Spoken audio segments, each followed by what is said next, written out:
Assalamualaikum warahmatullahi wabarakatuh. Perkenalkan, nama saya Galang Abimanyu Mardika. Saya ingin menceritakan kisah Nabi Muhammad SAW, mulai dari beliau lahir hingga beliau wafat.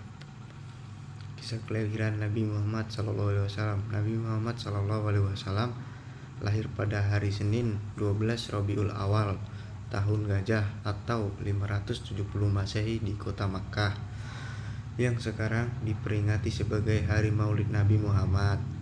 Ayah Nabi Muhammad adalah Abdullah dan ibunya adalah Aminah. Kelahiran Nabi Muhammad pada tahun Gajah, tahun yang juga ditandai dengan peristiwa serangan Abrahah dan pasukan gajahnya ke Ka'bah. Ketika pasukan gajah mendekati Ka'bah, Allah Subhanahu wa Ta'ala mengirim burung-burung ababil yang menjatuhkan batu-batu ke pasukan tersebut, menimbulkan wabah penyakit dan menunjukkan kebesaran Allah. Peristiwa yang tertulis dalam Al-Quran di dalam surat Al-Fil.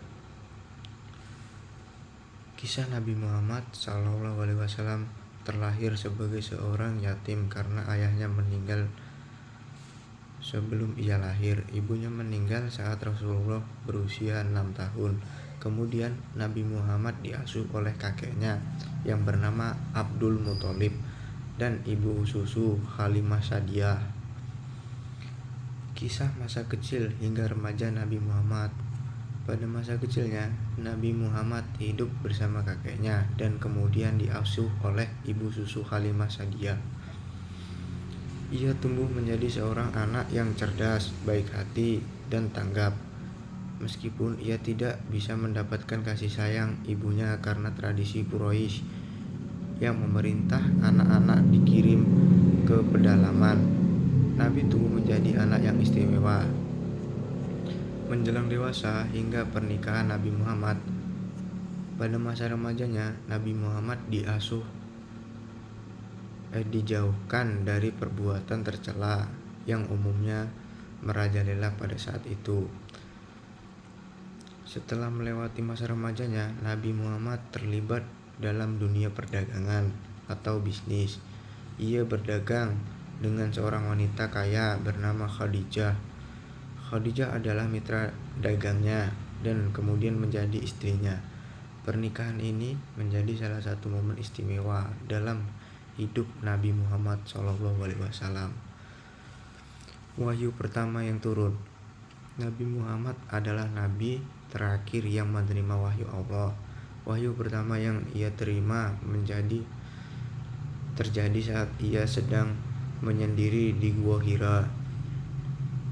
Malaikat Jibril mendatanginya dan memberikan wahyu pertama, surah Al-Alaq ayat 1-4. Wahyu ini menandai awal kenabiannya. Nabi Muhammad mulai menyebarkan ajaran agama Islam kepada keluarga terdekatnya, termasuk Bani Hashim. Di awal dakwahnya, banyak yang menentangnya dan ia bahkan dihadapi dengan kekerasan. Namun ia terus berjuang untuk menyebarkan Islam meskipun mendapat banyak tantangan. Kisah wafatnya Nabi Muhammad SAW. Nabi Muhammad meninggal dunia pada tanggal 12 Rabiul Awal atau tahun 11 Hijriah. Wafatnya Nabi merupakan momen yang sangat menyedihkan bagi seluruh umat Islam dan Abu Bakar, Umar, Utsman, Ali, dan sahabat terdekatnya. Sementara menurut beberapa riwayat,